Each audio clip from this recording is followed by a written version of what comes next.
I believe that the answer has to come from a total commitment to children in the state of Texas, both on the part of the citizens and the legislature. I think we've got to catch this thing in the beginning stages. We've got to, in some way, draw together the different state agencies that have something to do with children. We've got the Texas Education Agency. We've got the Mental Health, Mental Retardation Agency. We've got the State Health Department. We have the Texas Youth Commission. All of these people have something to do with children in the state of Texas, but they do not cooperate. Mr. Chairman, what have you learned from the hearing that you've conducted here today? That the plight of the emotionally disturbed child, the child that might have problems with the law, need help, and more than the committee anticipated. How severe do you think the problem is statewide? I think from testimony today, what has been done in Tarrant County for these children, that it's coming from my hometown, Harris County, that I know we have a problem down there, and due to the larger number of persons in the county, the problem is probably magnified quite a bit. There's also surely problems across the state in rural and urban areas, and the committee, in its findings, in its report to the 62nd session of the legislature, will outline measures that we hope will help to alleviate this problem in this area.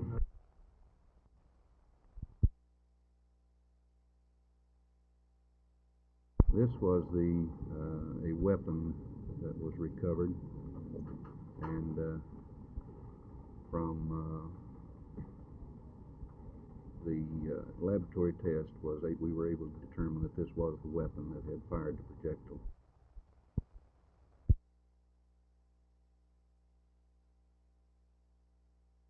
Anything of that nature has never entered our mind. I can guarantee you that the Dallas police officers do not believe in any kind of a strike or a sick out or a blue flu or whatever you want to call it, that we will go ahead and do our job with what we have the best we can. At this time in our economic history, Mr. Parks, when wage and price controls are being argued in many quarters, do you maybe feel that your request is inflationary? No, we feel like that everything that Chief Dyson has recommended is needed, and actually we feel like it's a few years late in coming. We need these things right now.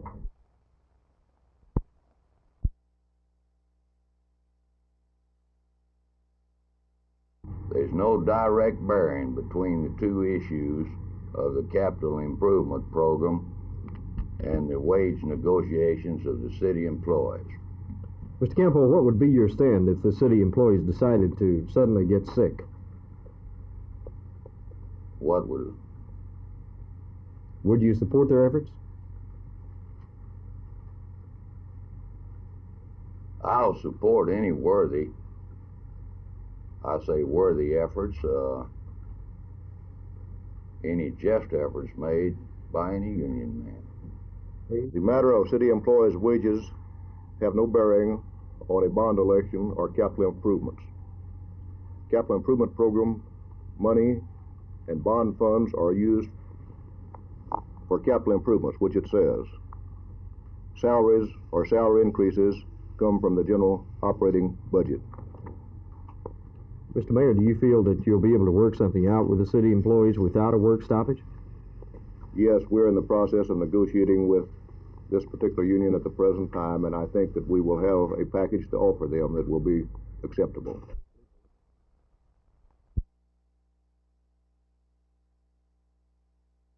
The committee was formed in order to establish a forum for responsible citizens to express their views and their feelings about the war. When? The committee was originally conceived in June of 1970. Was this committee formed in any way in response to the Fred Agnich Win the War Committee? In June of 1970? I'm just asking, was it in any way It wasn't formed as a response? It wasn't formed as a response to anything. It was just a spontaneous thing that developed because a group of people were interested in forming it. Who are these people? These people are all business executives, professional people, college faculty. How many would you say you have in your group? I would say about 175. Anyone you would like to name? No.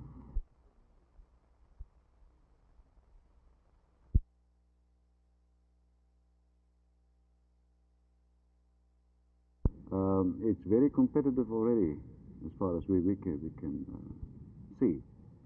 We have a similar development, our latest development in Pretoria, South Africa. We also have a plant very similar to the Lake Tahoe reclamation plant, and there the cost of reclaiming secondary effluents is of the order 20 cents per 1,000 gallons, which is roughly, in terms of your cents and gallons, more or less the same thing. And where industries pay about 18 cents per 1,000 gallons there for normal water supply, you can see that the break-even point is very close already.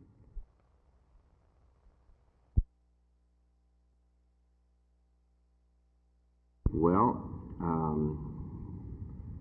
I think you'd better direct the question to what the UAW is asking for than the UAW and not to me.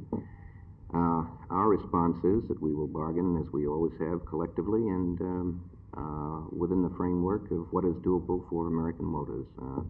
And that's the position that we'll take, and I think it's a very reasonable one. It's one we've taken before, and it's one we'll take again. If some prolonged strike should develop, would this affect your estimate of automobile sales for this year and next year as well? Oh, I think this is right. I think that if there was a prolonged strike, and hopefully there's not going to be one, but if there were a prolonged strike, it would materially affect the estimates. What effect would it have on the economy at this time when it's trying to get back on its feet again? I think it would be a setback for it.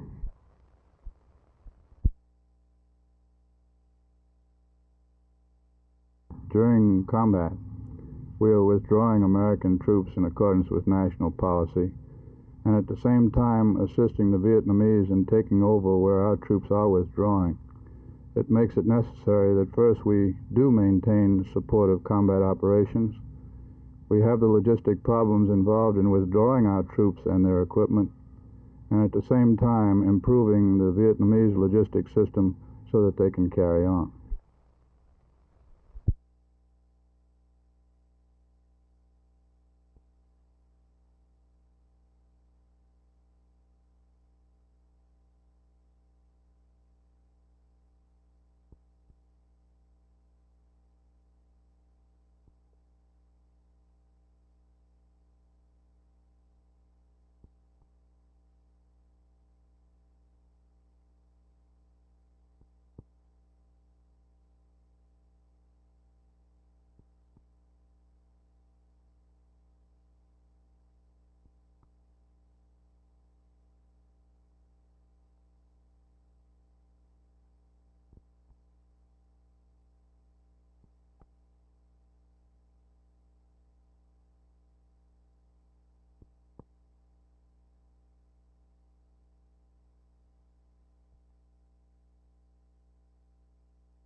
What do you propose to do about it? Do you feel that any sort of strident measures are necessary now? I don't feel so at this time. I think this is the action will be taken by the police department and other officials to apprehend the criminals, and courts will do justice. And I don't feel like that this thing is likely to reoccur. Do you feel the need for locked fare boxes as they've had to go to in Dallas? No, our experience has been very few hold-ups, and I don't think that the expense involved is called for at this time. With regard to this particular crime, robbery apparently was the motive. What do you think about that problem? Well, it's hard for me to understand, even if robbery were the motive, for such a senseless murder to be committed. The money had already been taken, so I can't understand why robbery even had any connection with the situation. Apparently, they just wanted to shoot someone.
The bus driver was driving his bus last night. There was two boys, apparently young men or late teenagers, on the bus, and the apparent motive was robbery. They took his billfold and took the coin changer. They did miss some money that he had hid on the bus, though, and they shot him twice with a small caliber gun. And that is basically the bare facts. Now, what are you doing now about it? We have started in checking with all the people who saw anything out in that area, and there is several that saw the boys run from the bus and can describe them basically to us as their height, the weight, and so on and so forth. Now, we have gone to checking with informants, and we've come up with some information on some. We've run two on the polygraph today. We're checking ex-employees of the bus company that might have something against the driver. And we've talked to, I would estimate 10, 12 people today on this thing, and it's just a